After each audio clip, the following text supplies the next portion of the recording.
Halo teman-teman, balik lagi di channel kita, bincang-bincang bersama narasumber yang mungkin tidak terkenal, tapi pemikirannya bisa kita pelajari bersama-sama. Oke, kali ini telah hadir Bung Michael. Halo Bung. Ya Bung, boleh di apa nggak? Boleh di Gimana Bung? promotin YouTube gue nggak? Boleh teman-teman, si teman kita ini Bung Michael, dia juga punya channel YouTube. Nama channel YouTube-nya apa? Nama saya Michael Garda. Michael Jarda. Nanti tolong dibikin. Nah, di teman-teman yang atau belum enggak. nonton silakan ditonton juga Deskripsi ya. videonya. Nanti saya akan taruh di deskripsi. Terima kasih. Ya. Oke, Bung Michael ini sebagai informasi, dia dulu teman saya dari kecil. Dia ini Sudah pasti. kuliah di jurusan sejarah ya. Bukan Pendidikan sejarah di Stekip PGRI Sumbar. Nah,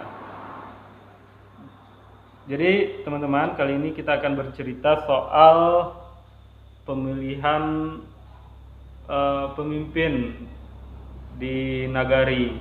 Nah, karena beberapa mungkin tinggal hitungan bulan di tempat kita di Gunung Medan akan ada pemilihan wali nagari. Nah, wali nagari itu setingkat pemilihan kepala desa. Nah, seperti itulah kira-kira. Jadi menjadi perdebatan di khalayak masyarakat, khalayak umum, terkait kriteria seorang pemimpin, gitu. Nah, kali ini saya akan dengar pendapat Bung Michael terkait kriteria seorang pemimpin itu, dan juga kenapa selama ini yang muncul itu adalah orang-orang lama dan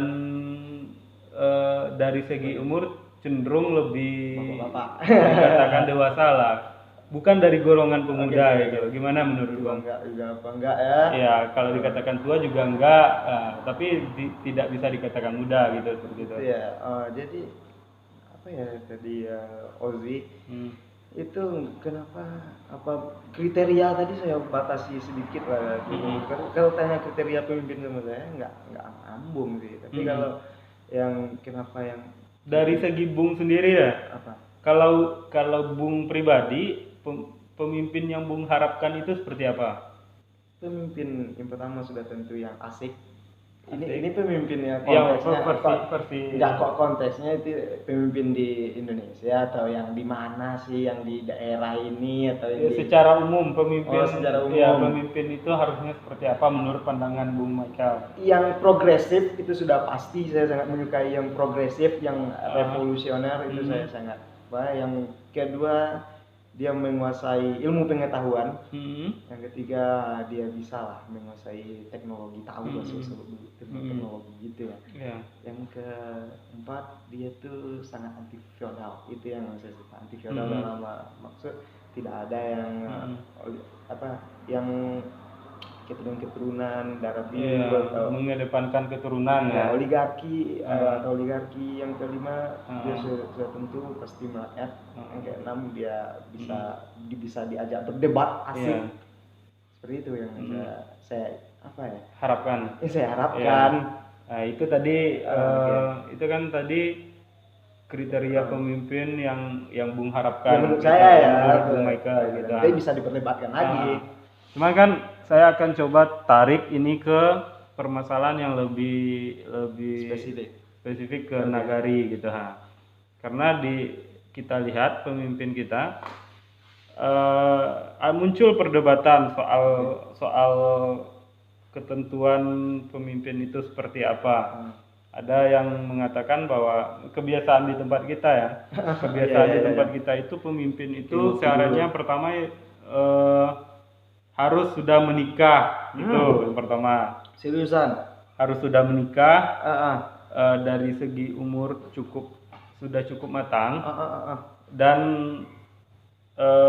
ada beberapa kriteria lain, tetapi saya fokus ke standar itu dulu. Pemimpin itu harus menikah dan sudah cukup matang buat memimpin gitu. Tadi dari konteks Bung tadi, dari kriteria yang Bung sebutkan tadi, terpenuhi nggak kira-kira dengan standar seperti itu, dengan kriteria seperti itu, pemimpin yang Bung harapkan tadi itu bisa ada nggak syarat itu gitu? Kalau syarat itu dipakai sudah jelas tidak akan terpenuhi. Itu bakal terpenuhi jika 100 tahun lagi mungkin ya, kalau syarat itu masih dipertahankan. Pertama itu emang ada ya aturan tertentu. Saya juga terkejut tadi kalau Bung. Emang jadi apa tuh harus menikah itu. Saya agak terkejut sungguh. Itu saya dari segi regulasi mungkin saya belum baca ya, tapi apakah ada regulasi tertulis? Ada nggak? Ada regulasi tertulis terkait itu apa enggak? Cuman kan itu saya berbicara dari konteks yang kebiasaan, dari konteks kultur yang ada di tempat kita.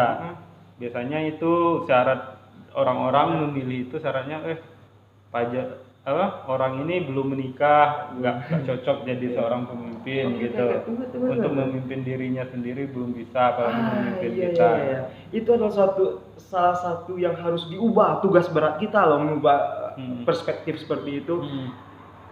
Apa sih hubungannya menikah dengan jadi pemimpin? Apa sih hubungannya? Dalam demokrasi modern tidak mensyaratkan itu. Itu jelas sekali itu feodalnya. Itu saya tidak Cuman kan saya sangat tidak setuju. Kalau saya coba memahami pemikiran seperti itu, salah satu syarat orang itu yang kenapa itu jadi standar orang memilih itu karena itu tadi seperti yang saya katakan, gimana dari standar mengurus diri dia pribadi gitu. Itu yang menjadi patokan oleh masyarakat gitu.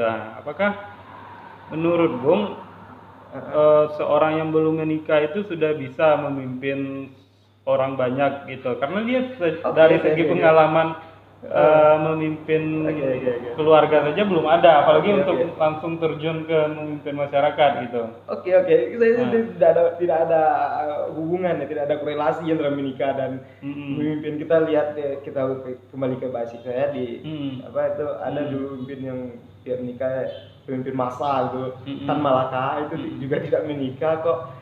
Terus ada lagi, emang ini jadi pertanyaan berat juga sih, apa sih hubungan menikah dengan memimpin diri sendiri? Nggak kayak gitu juga. Kadang ada orang yang lupa menikah karena revolusi gitu misalkan gitu. Sorry kalau nggak Terus ya nggak masuk akal. Tapi apalagi pertanyaannya tadi Bung, yang terakhir tadi saya lupa. Saya sangat terkejut lah dengan hubungan menikah. Itu sangat feodal, jelas sangat konservatif sekali hubungan. Tidak ada hubungan antara menikah dengan menjadi pemimpin. Apa sih hubungannya? Tidak ada. Ya, cuman kan kita berbicara kepada kultur tadi ya. Kultur, karena orang berkaca ke pengalaman-pengalaman sebelumnya. Karena kebiasaan itu dibawa dari lama, itulah yang menjadi sudah menjadi standar baku, walaupun secara regulasi tidak tertulis.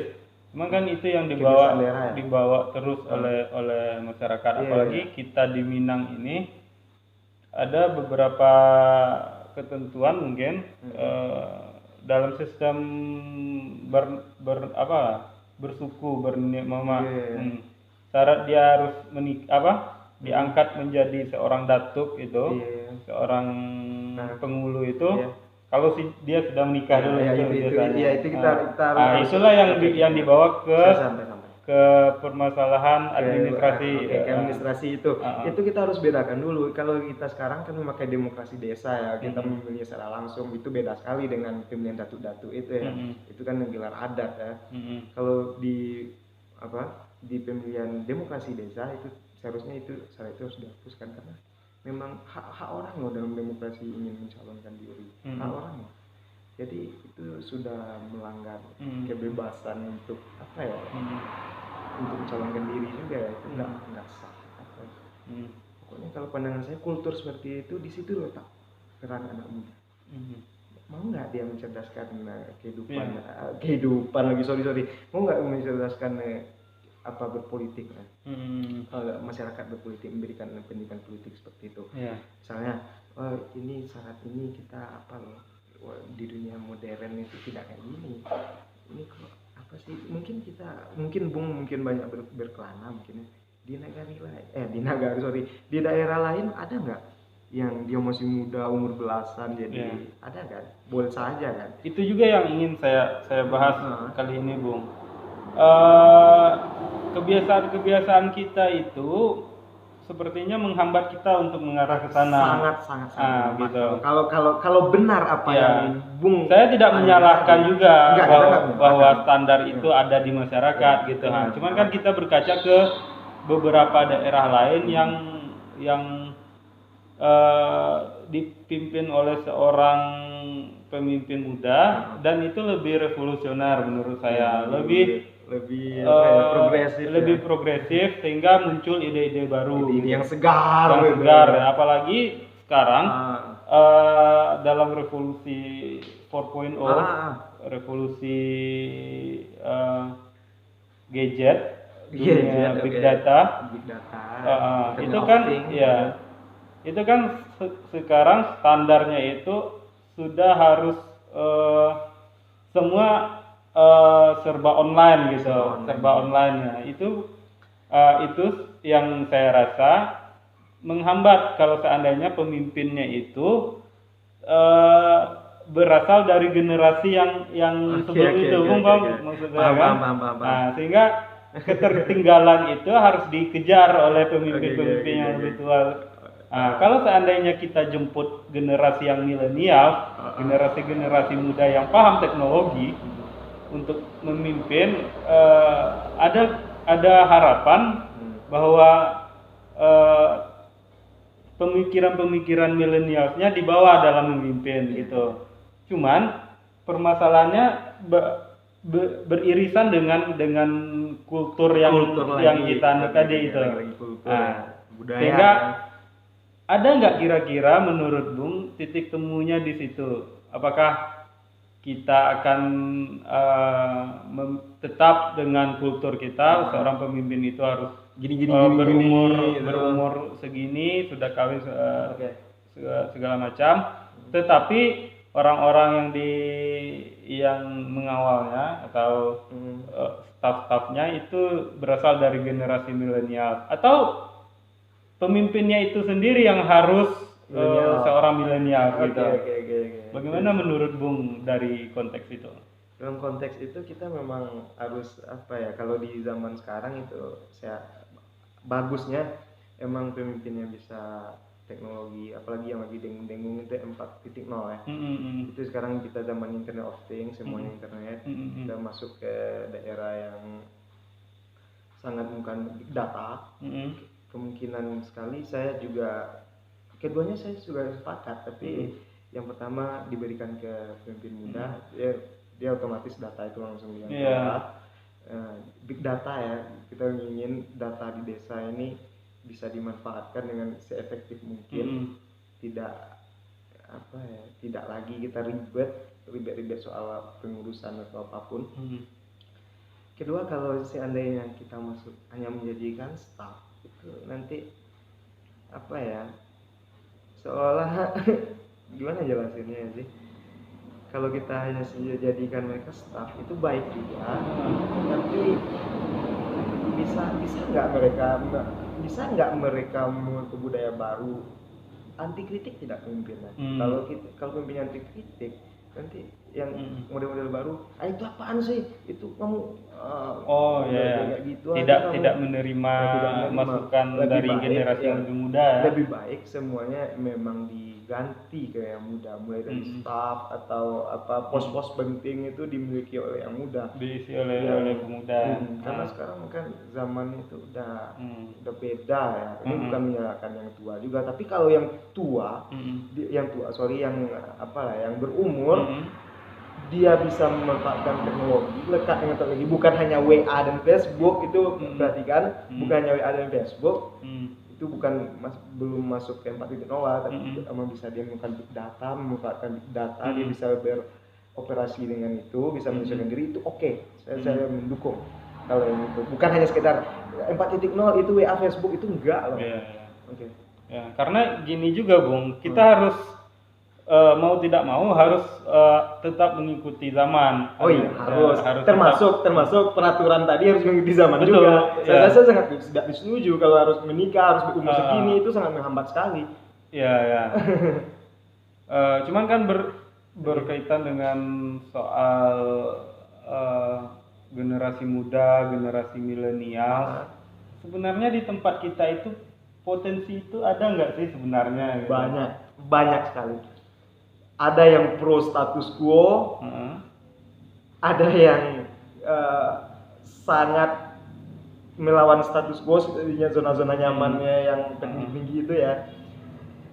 Itu saya melihatnya sangat banyak, tapi kalau regulasinya masih seperti tadi, itu tidak akan muncul, baik yang pro dan kontra status quo tadi itu tidak bisa dimunculkan. Oh, berarti secara potensial ada banyak. Saya selama beberapa bulan ya di Gunung Medan itu melihat orang-orang pintar, generasi muda pengorganisirin masa penguasaan teknologi saya lihat itu belum. Tapi kalau regulasinya masih feodal banget kayak tadi, mending ya kubur mimpi deh.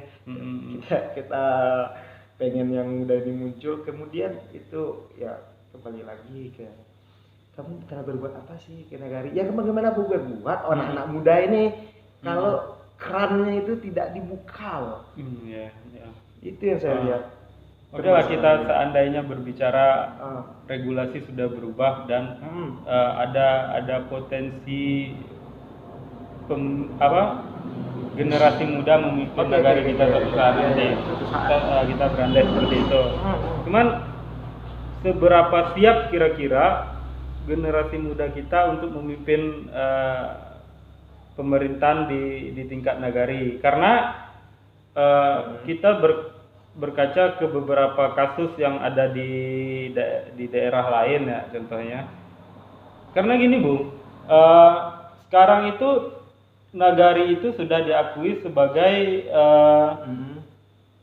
pemerintahan terendah di pemerintahan kita, sehingga sudah punya otonomi sendiri. Ada dana juga yang dikucurkan oleh pemerintah ke nagari. Salah satunya itu dana desa, dan ada juga ADD dari kabupaten. Jadi dari segi pendanaan, dari segi dana itu sudah cukup saya rasa untuk membangun satu nagari. Cuman kan siap tidak generasi muda kita untuk mengolah dana itu dengan potensi yang ada di nagari, sehingga seperti yang Bung harapkan tadi itu ada perubahan dari kebiasaan kita sebelumnya. Ada perubahan lah dari mungkin segi pembangunan atau minimal dari segi pemikiran pemimpinnya. Siap tidak generasi kita untuk itu? Sangat siap. Sangat siap, saya lihat. Sangat siap. Ada yang telah memimpikan ini mau dibawa ke jadi desa wisata yang bisa menghasilkan omset yang banyak untuk nagari. Udah ada yang berpikiran seperti itu. Kemudian kita lihat juga ada lagi yang kreatif banyak sekali. Kalau generasi mudanya dapat tempat untuk pengolahan dana itu, mereka seperti akan bisa, karena ini teknologi lagi kan, akan membukanya setransparan mungkin melalui misalkan mereka nanti bikin website gitu kan, ya mereka laporkan ini loh dana, keterbukaan. Saya sangat sangat optimis generasi muda ini siap untuk untuk memimpin tuh. Pikiran-pikirannya banyak loh, tidak hanya bikin apa itu gunanya, yang nggak ada ngaruhnya, dana itu dikeluarkan untuk ini. Karena gini juga Bung, saya lihat kalau dari konteks kita bicara soal umur tadi ya, orang-orang yang mengisi di kenagarian itu Staf-stafnya, pengurusnya, ada yang muda, generasi muda juga saya lihat. Tetapi kenapa tidak ada muncul idenya gitu, ide mudanya gitu. Saya kasih contoh mungkin dari segi Bumnak ya, dari pengelolaan badan usaha milik Nagari gitu. Dari sampai sekarang kan di tempat kita itu belum ada. Saya mungkin kurang informasi juga atau gimana, tetapi saya lihat tidak ada yang keren, tidak hal yang baru dari itu gitu. Apakah kita kurang ide sebenarnya, tidak ada ide atau jangan-jangan takut gitu? Iya, generasi muda kita itu cukup penakut buat terjun ke situ gitu. Iya, saya lihat juga itu kurangnya gebrakan radikal gitu kan. Seharusnya mereka kan berpikiran juga, oh ini kita terima, tampung aspirasi ini, pengen ini kita terima, toh ini baiknya ke negara juga, duitnya bisa berputar itu di desa. Kita akan menjadi sebuah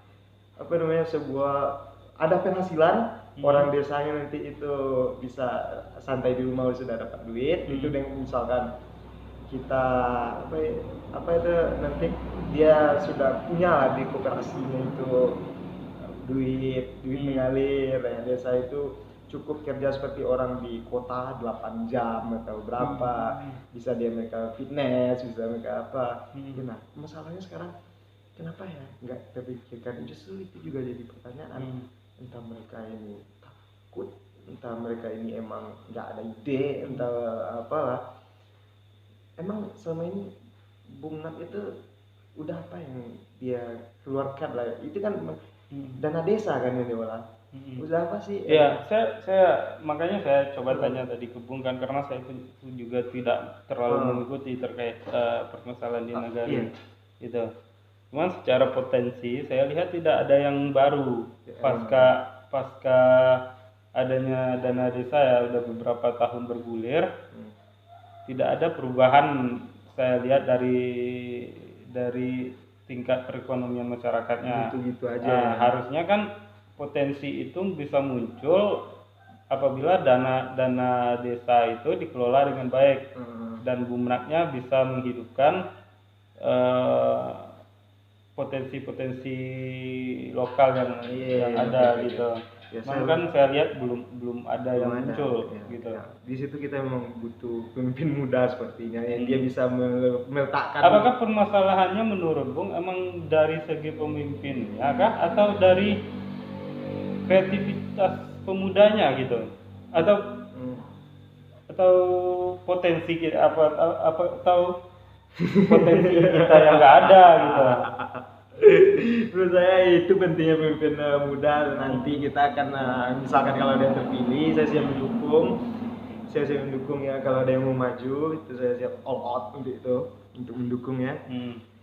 Nanti kami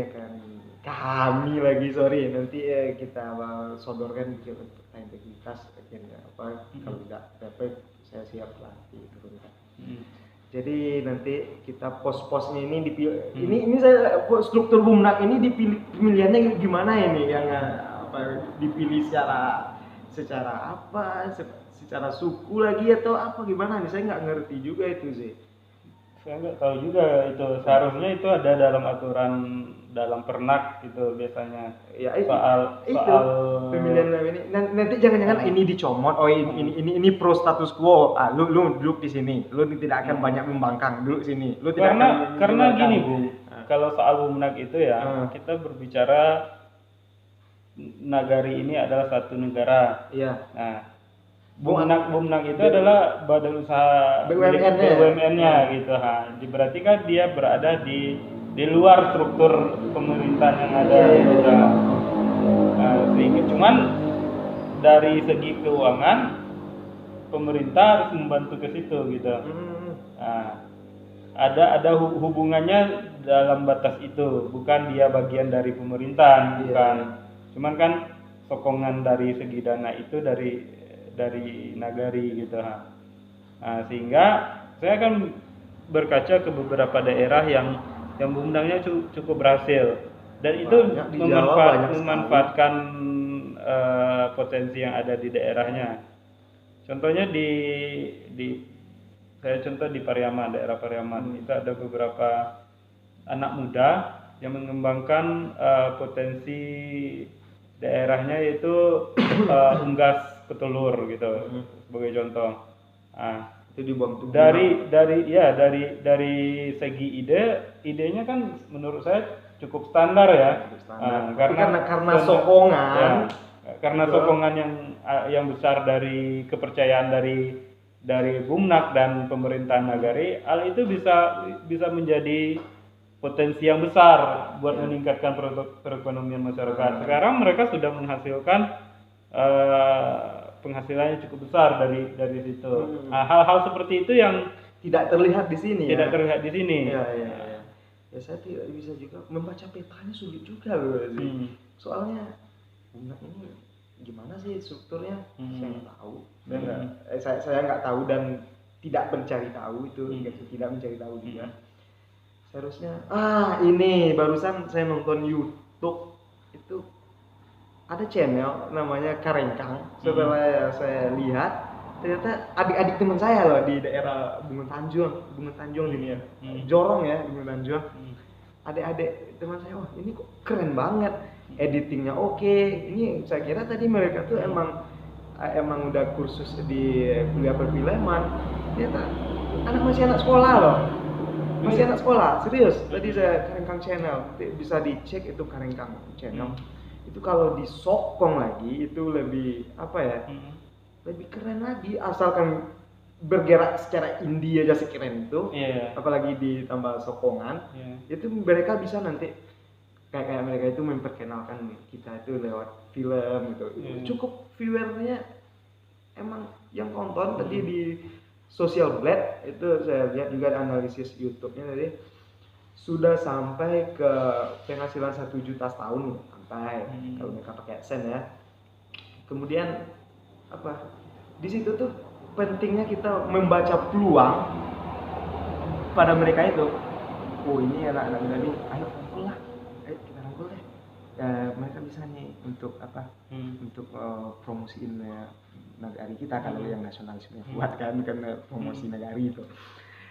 Seharusnya mereka ini dana buat kamu, belilah perfilman alat film, kamu kembangkan lagi. Misalnya kamu boleh kok main film untuk Nagari, oke. Untuk film kamu juga oke, mending kreativitas kalian tuh lancar terus gitu. Seharusnya itu yang pertama. Yang kedua, ini saya dapat cerita warung, tapi ini nggak usah diseriusin sekali. Pas acara 17-an konteksnya, jadi ada kawan-kawan di satu daerah aja, kita nggak usah sebut plat gitu, ingin mengadakan sesuatu turnamen e-sport sebenarnya. Bikin game Free Fire untuk pegelaran 17-an ya. Ini cerita lagi, dalam rapat ternyata itu mendapatkan pertentangan gitu kan, sampai pada kesimpulan itu tidak mendidik. Itu tidak mendidik dan bukan budaya kita gitulah rasanya kan. Saya sumpah saya itu tertawa sekali, itu saya sangat tertawa karena mereka bilang itu tidak mendidik ya. Kalau saya melihat dari perspektif saya bilang lihat di perspektif main-main game itu ada kerjasama yang terbangun. Kemudian jika dikaitkan dengan 17 lagian itu sekarang sudah diakui sebagai olahraga ya.